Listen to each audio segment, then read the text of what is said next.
Hey gamers, welcome back to Square One Games. My name is XONEVANT, and today is a pretty special episode of the Daily Dose because we have a very special guest on. Go ahead and introduce yourself, my friend. What's up, guys? My name's BaldSolo. Thanks for having me on the show. It's great to be here. Yeah, man, good to have you on. Now, you've had your channel for how long now?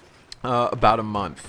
Good old month. So you're in that 30-day period, huh? In the 30-day period, yes. I'm still very new. Yeah, for you guys who don't know, I actually came across BaldSolo's channel via another YouTuber and loved his first. It was like an introductory type video. Loved it. Went ahead and subscribed and reached out to him, and we've been in contact ever since. He's posted what? You've posted what? 3 or 4 videos since then? I just posted my 4th video yesterday. It's a new series within my channel called Just a Parsec. So we're going to be getting into all the specifics of BaldSolo's channel near the end of the show, but really we wanted to talk about a new topic, right? We wanted to talk about current gen versus retro, right? Because I know on your channel, I mean obviously you like current gen and retro, but I think predominantly on your channel you're sticking to more the retro side of things, right? Yes, I've always had retro games or systems to come back to. I did have an Xbox 360 God, I want to say a couple of years ago. It red ringed on me. Mine did too. I did. Yeah, I switched over to PS3. I did it for a couple reasons. I was interested in getting into Blu-ray and updating my collection because I'm a big movie fanatic. I have. That's nice. Oh, yeah. I've been collecting movies actually since I was a kid. And what I did was I would get all of these blank tapes. My parents would buy me the big, high-capacity blank tapes, and I would record movies off of TV and then edit out the commercials with the pause button. I had them all labeled and organized, so I mean I've always been into movie collecting. So I wanted the PS3 for the Blu-ray aspect. I also wanted to check out, you know, what was going on with the PS3 exclusive titles. I was very interested in getting into God of War, you know, stuff like that. So my first PS3 was the original, I guess fat PS3 is what people call it. Yeah, and fat. that one fried on me in the middle of a Crisis 2 campaign run. Baby. So yeah, that was bad. So then I did save up and got a Slim. The Slim's actually been giving me some problems now with the DVD drive, but it's still chugging along. I've always had Nintendo hardware to fall back on, and Nintendo's products are really well built, so I've never had problems with those. And I've gotten into collecting some of the Sega systems. I've got the Genesis with the power base converter. I've got a 32X. That one's a jewel in that collection because I've got that complete in box. I got a Sega Saturn. I just got a TurboGrafx 16 the other day, and I had a buddy send me a PS1, and I got an Atari 2600. I've got the 4-switch. I don't have a heavier light 6er, so I can't say I got one of those. But I've always had those to kind of fall back on when I've had problems with hardware, so like new stuff. And and what's crazy is that I think a lot of gamers today, especially if they're on the younger side, like you and I are a little bit on the older side, baby, not over the hill, but we grew up, we grew up in the 80s, so it's a big deal for us to be collecting the older consoles. I know I have a pretty big retro collection myself. I think a lot of my viewers wouldn't know that based on the games that I play on my channel, but that's where it's at, man. That's what I grew up on. I mean, I was playing Pac-Man and all kind of crazy. Dig Dug, you know what I'm talking about? Well, you remember going into like Pizza Hut and they had those arcade tables? It wasn't a cabinet. It was actually a flat. Yes, and you could play. I remember playing original Mario Brothers on that one at my Pizza Hut. Then I remember when they got their Neo Geo cabinet in, and that was just like, what? And you had Metal Slug on there. I remember when they got in the Teenage Mutant Ninja Turtles, the arcade game cabinet in at that Pizza Hut. And that place, it was weird because I didn't really have like an arcade in the classic sense. I had my Pizza Hut, and that's where you'd go to play your video games. So well, what's crazy is that at my Pizza Hut, because I think everybody had a Pizza Hut in their town, and that was where you went to play games. I mean, you would be waiting on your pizza, but you'd have a fistful of quarters. You know what I mean?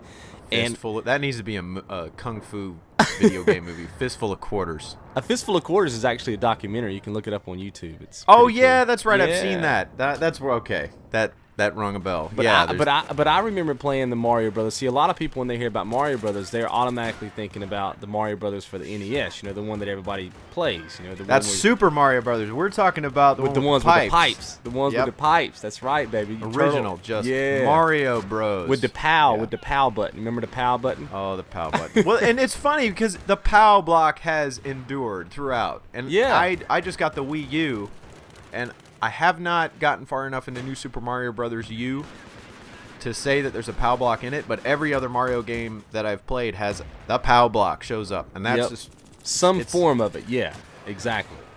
Yes, it's an institution, the PAL block.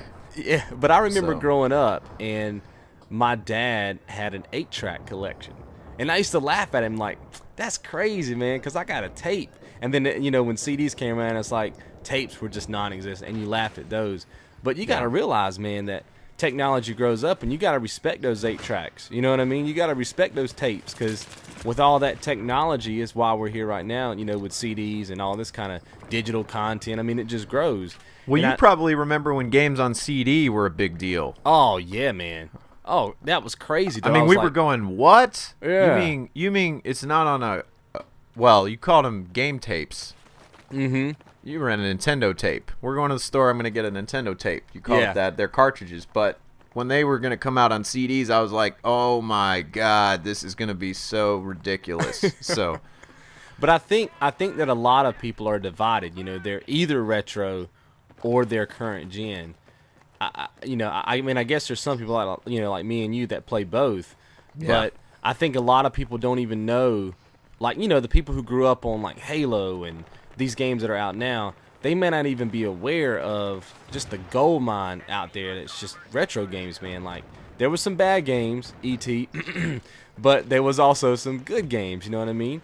And I think that a lot of people don't give enough credit to the old, you know, to the retro game. My dad's a gamer. I don't think he plays games now as much as he used to, but my dad, I remember on the computer we had in the house, he had the text-based adventure games. You had to type in stuff, the commands. Yeah. There were no graphics. It was just text. Mm-hmm. You have 3 systems in the offering right now. Basically, you just have PS3, Xbox 360, and Wii U. Mm-hmm. And the kids rarely have the opportunity to play these retro systems. So I mean, I've met kids that, you know, have never heard of Nintendo or never played Super Mario Brothers. You know, in fact, my fiance and I, when we get together with couples that have kids and they come over with their kids, I've got my Nintendo Entertainment System.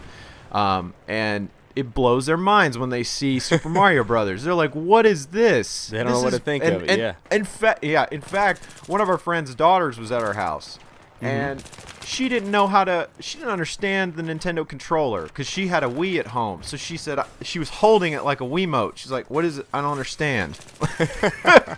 She'd never messed with like A, B, D-pad. It didn't make. I mean, there's a D-pad on the Wiimote, but she just wasn't. So it blew her mind, and that to me, I absolutely loved introducing her to that game like that. She was like, okay. She was shaking the controller. I remember, like, you know, on the Wiimote, you can shake it, and it does stuff. I was like, no, you don't shake it. It doesn't do anything.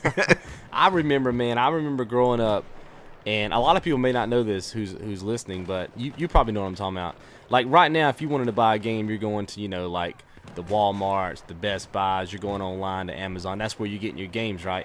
Back in the day, you could get games at Eckerd's. You could get games at, like, I don't even know if there was Rite Aids back in that time period, but, you know, pharmaceutical type stores like drugstores, you could get them in 7-Elevens. You could get games in gas stations, man, back in the day. And a lot of people don't, you know, get that. Everything has changed so much, and I'm not saying it's changed for the worse. But I think in some degrees it has changed for the worse. Meaning, like, a good example would be, you remember growing up, right? If you wanted to play a game with a friend, you had to go over to the house. Oh, man, you had to have a sleepover. You had to get the parents involved. Like, you know, if your friend was coming to your house, you had to make sure your mom was going to be cooking and cleaning and pretty much taking care of you the whole weekend. And obviously vice versa, right? Now, if you want to play online, man, you just get in your PJs in your own house. You know what I mean? Pop on the sticks and you're good to go. It's a little bit more convenient now, but man, I just miss having people over.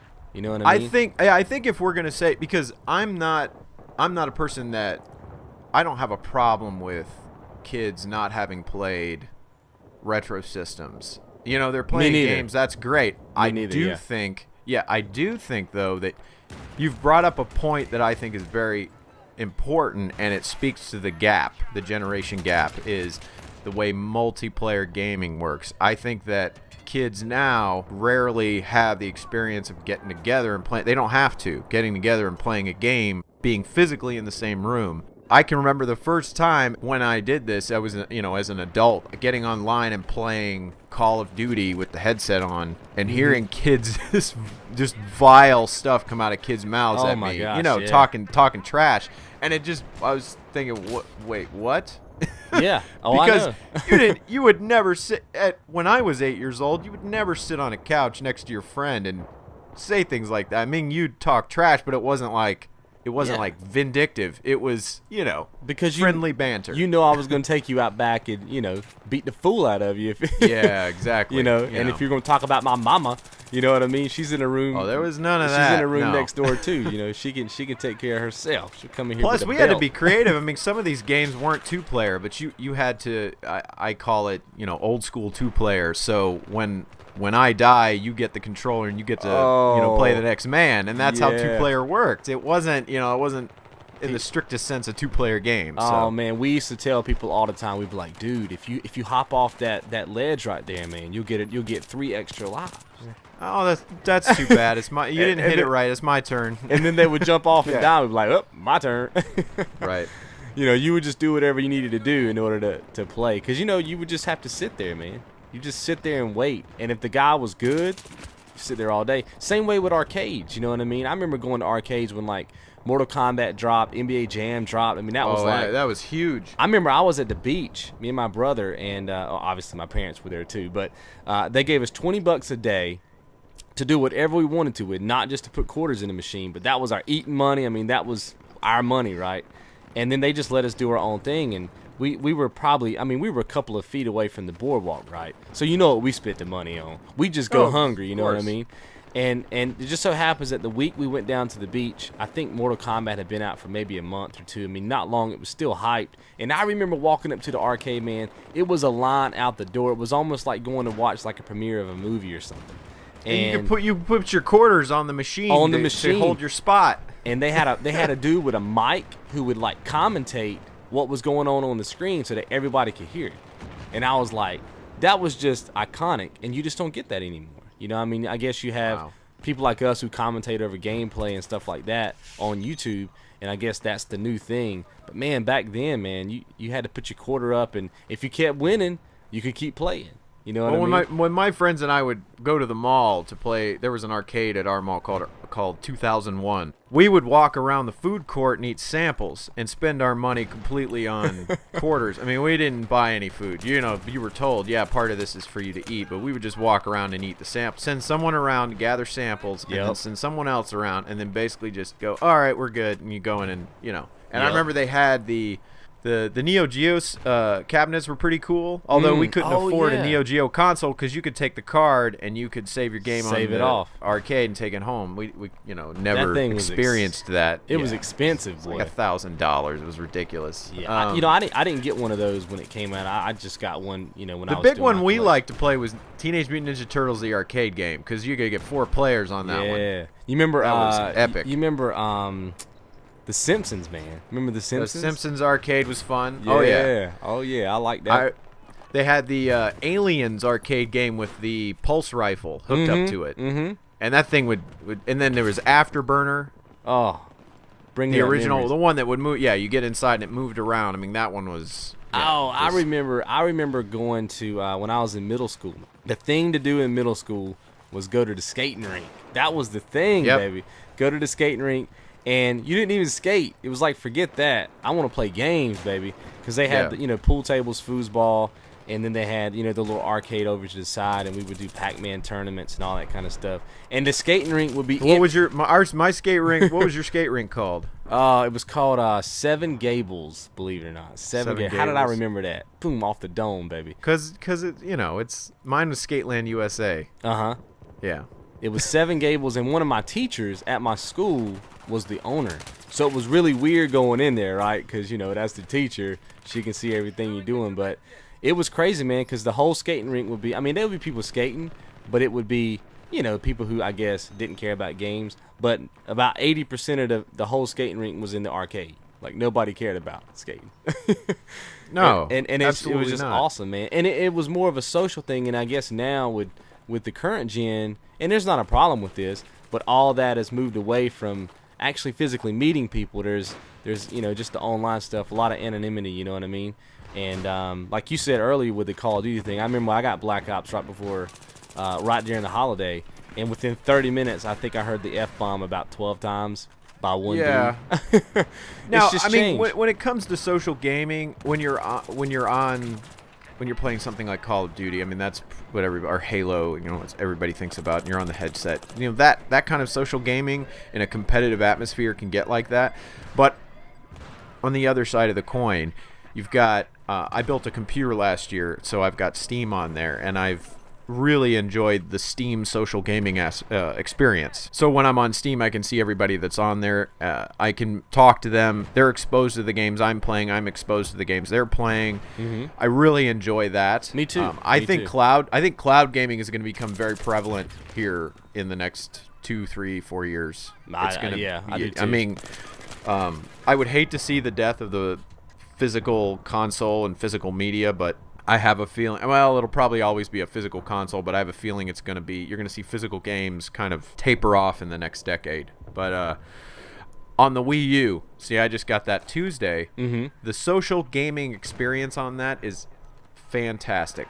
Yeah, you were telling me about that. You said it was real clean, and Well, I think PlayStation and Xbox are going to go in the opposite direction, and that's the rumor. I mean, there's no definite announcement on that, but from what I understand, the PlayStation 4 is going to be going with Twitter and Facebook integration. The Nintendo Wii U has everything in the Miiverse. Now, I was not a big fan of the way the Mii Plaza is what it was called when it was in the Wii. And in the 3DS, you have that. I was not a big fan of that because it didn't really seem to have a point to it. I mean, you would just make your Mii. It was your little profile. You could friend people. But beyond that, okay, great. Yeah, you just be in a room looking at each other. Yeah, you're just in a room kind of looking at each other. There's my cartoon me. There's you. Okay, great. On the Wii U, they have the new Nintendo Network. So it's this brand new thing. You start a profile. It's easy to friend people. You don't have to send them a 300-digit code. You just type in their name. They type in your name. You're good. And when you're interacting with people, you can make comments. They can they call it yas instead of likes. They can yeah your posts. You can send in drawings. You can type posts. You can take screenshots of your game and share that. There's going to be multiplayer gaming with Zombie U. I have not tried the multiplayer gaming with Super Mario Brothers U or Nintendo Land. I'm not sure how that works. I haven't had enough time to really try that out yet, but it looks like everything's going to be self-contained in the Nintendo ecosystem, and that's my point, is that I think that's the way to go. When you start integrating with Twitter and Facebook, what's going to happen is every time you get an achievement, a trophy, whatever it is, your score is posted on Facebook and Twitter, and some might disagree with me here, but I 100% think that is going to annoy the crap out of your subscribers or followers. It's a lot of posting. Yeah, it is. I mean, if you're logged into Facebook, the last thing you want to see is 20 posts from BaldSolo that, I just, got this trophy in the sunlight. I mean, it's just bing, bing, bing, bing, bing. Yeah, you don't want to look at that. Right. Now, if I'm in my Wii U and I'm looking at the Miiverse, I'm obviously there because I want to see the gamer activity going on. I'm not logged into Facebook because I want to see how many achievements you have. Right. I just don't think that integrating with them is going to be this revolutionary thing. They're going to have the share button. I don't think that I think that's going to cause a lot of annoyance. So it could, yeah, and until the consoles come out, we're not going to know, but you can easily speculate that and logically say that could be the case. Now, I really like in the PS3 or in the PS Network right now. PlayStation Network. I really like in the PlayStation Network that I can look at your trophies and achievements, but see, that's very passive. That's something that you're doing on your own. I can do it on my own. Or it's active. I can go in and do that on my own. I'm not I'm not kind of being inundated with your activity unless I want to go look at it. Right. So. Well, dude, I remember when the Dreamcast came out, right? Yeah. The Dreamcast came out, and I looked at the controller, and I was like, the controller looks ugly. And then you hold it, and you're like, this is a really good controller.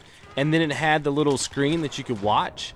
So, like, when you played football, you could, like, I don't know, not, you know, because when you play football now and you're playing two-player, you know, you pretty much can watch what the other guy's picking, right? Like, which play he's picking. But back then, you could see it on your little screen. And I was like, this is cool. And then what a lot of people don't realize is most of the controller, you know, integrations that we see now came from the Dreamcast controller. You know what I mean? Like, people don't realize that until you actually kind of think about it. And then, you know, Dreamcast had the online capability.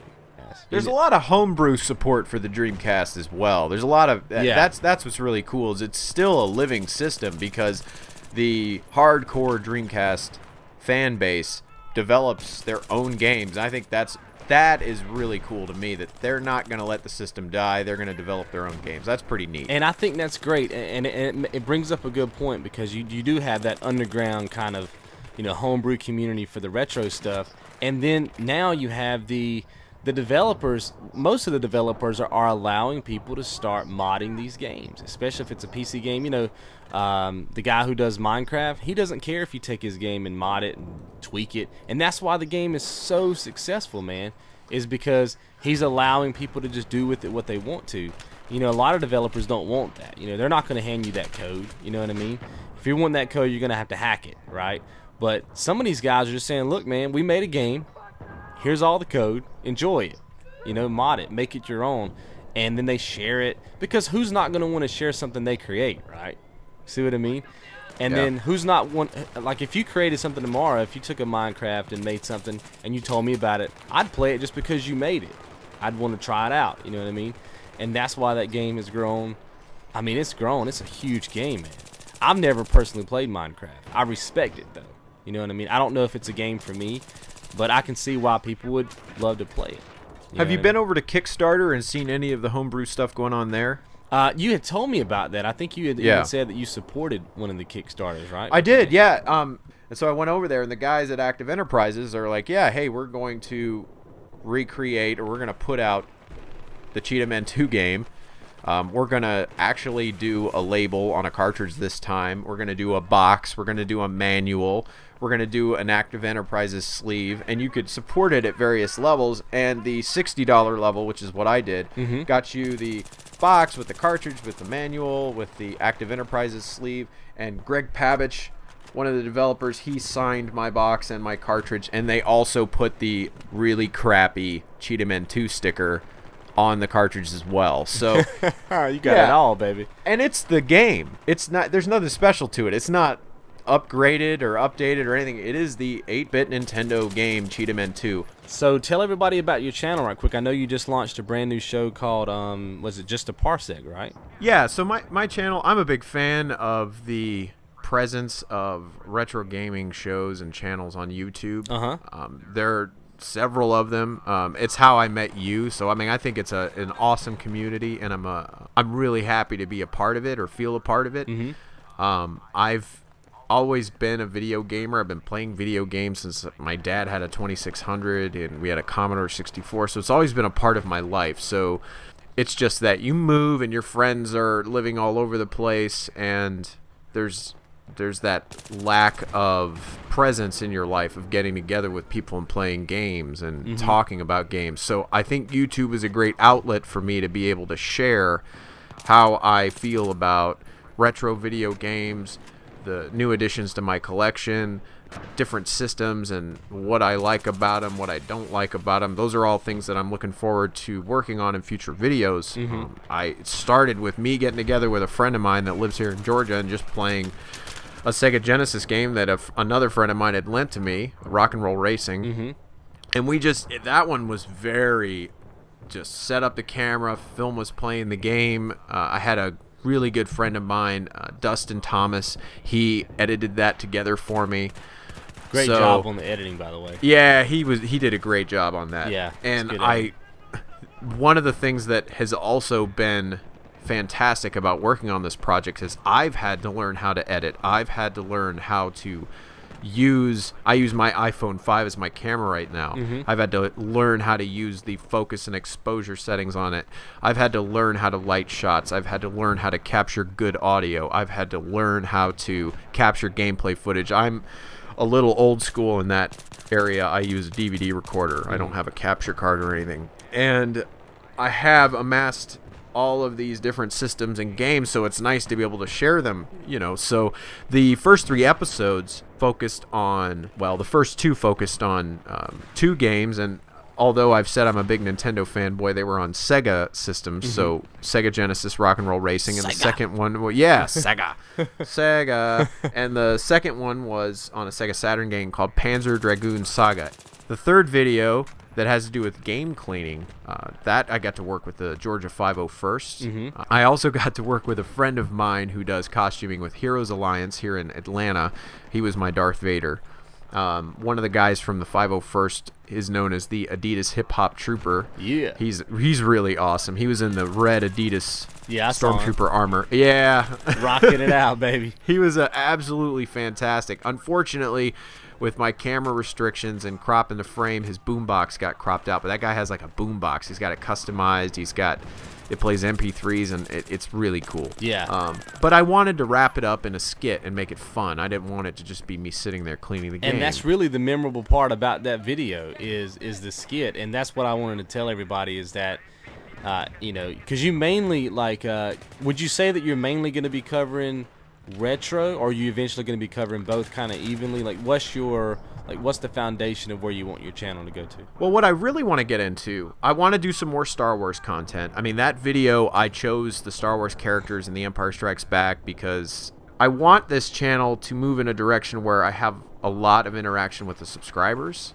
I want to be doing request videos. I had someone request, gosh, I think it's 3 weeks ago, almost a month ago, I had them request a game collection video. So I'm going to be doing a video highlighting my collection. I'm going to be doing a video highlighting my Star Wars collection, things like that. You've got a great looking channel, man. Like I said, I've watched all your videos. Thank you. And you know, I'm never going to just like a video because we're buddies or whatever like that. Like when I watch content, because I'm an editor, right? I edit video, and I've been making video for 9 years. So when I watch something, it's got to impress me. You know what I mean? Doesn't mean you have to have, you know, this, that, and the other. Just got to impress me. It's got to leave an impression with me, and all your videos have, man. I'm just telling you right now. Thank you. I think they're great, and especially because you said you're still learning, right? What's going to happen when you finally, you know, reach that peak of your learning curve? I mean, it's going to be amazing. Well, what I'm hoping is I'm going to be able to put out more channel series. Like I just launched yesterday Just a Parsec, and the point of Just a Parsec is so that I can interact on a more personal level with the subscribers. Right. We're having a chat together, right, as opposed to an intricate storyline like in the game cleaning review, something like that. This is where I'm actually just interacting with you. We're having a conversation. We're talking. Right. I can update you on things going on with my channel. I can talk about new additions to my collection. I can talk about things going on in Star Wars or science fiction fantasy that I'm really excited about, stuff like that, so that it's like we're just hanging out. You and I actually had a conversation about ideas I had for my channel, and I have to give you credit. You're one of the people that pushed me in a direction to do this style of episodes, so you definitely gave me the nudge to put that series out. So well, I appreciate that acknowledgement, man. But at the end of the day, it's all about you, man. If you don't get in that room and turn that camera on, you can't make videos. So yeah, it's all about helping each other, man. And that's what this show is all about. If you're a subscriber out there and you would like to be on this show, let me know. I mean, you don't even have to be a subscriber to my channel. If you've got a channel out there and you think you've got some good content, and you know, send me an email. Let me know. I love watching new content. That's kind of how, you know, I met BaldSolo, just from another YouTuber. And I always love checking out everybody, especially when they're just starting out, because I think that's when, I don't know, that's when you get to follow them from the beginning. You know what I mean? Like when you, you know what I mean? Like when you finally reach 1,000 subscribers, I will be the guy who was like within your first like 10 subscribers or something. You know what I mean? And like, I'm just happy to have. I mean, I think on my newest video, I've got like 10 views. I'm just happy that 10 people watched it. I mean, I don't, you know, that's just a great feeling. It's like, oh, wow, 10 people watched it. It might have increased. I haven't checked it since yesterday, but you know, I think my first video is at 200 views now, but I posted it a month ago. 200 people have watched that. That's an amazing feeling. It's like, wow. And you know what? So, and there's a lot of people probably watching this video right now that have started their YouTube channel, just started it. Maybe they're thinking about quitting. Don't, man. Don't. Just keep it going. I mean, you don't have to put out a video a day. Just keep making content, right? Somebody on YouTube wants to see it. Okay, somebody wants to see it, and until you make it, they're never gonna watch it. You know, hook up with a couple people that you can trust, and y'all help each other out. You know what I mean? I'm here for BaldSolo. He's here for me. I help a lot of you other guys out too, kind of behind the scenes. That's what we do, man. You know what I mean? Well, guys, that's BaldSolo, man. I appreciate you being on today's episode, man. I've had a really good time. You guys check out BaldSolo's YouTube channel. It's just user/BaldSolo. And do you have anything else you want to say before we end this? I just want to thank you so much for having me on. I'm just grateful to be here. I really appreciate it. And I want to thank everyone out there who has subscribed to my channel, who has watched my videos, who has given me likes on my videos, who's commented. Every single one of you that has interacted with me on Twitter, on Facebook, all of you. I appreciate every single one of you. And I look forward to putting out more videos for you to watch. If you have requests, please send me a message. If you want to talk about something on the video, feel free to comment. I will respond to your comments. Yep. So thank you so much. Yeah, you're welcome, man. And all his info is in the description, all his links to all his media and his YouTube channel if you guys want to hit that up. And that's going to be it. So remember, if you want to be on a show like this is more of my podcast show. It's called Meet ... Today it was all about meeting BaldSolo. If you'd like to be a guest on this type of show on the Daily Dose, just send me an email at square1games@gmail.com or let me know in a private message or a comment, Facebook and Twitter, and I'll check out your channel. We can work out the details behind the scenes, and maybe we can get you on the show. So thanks for watching. You guys have a good day, and be good.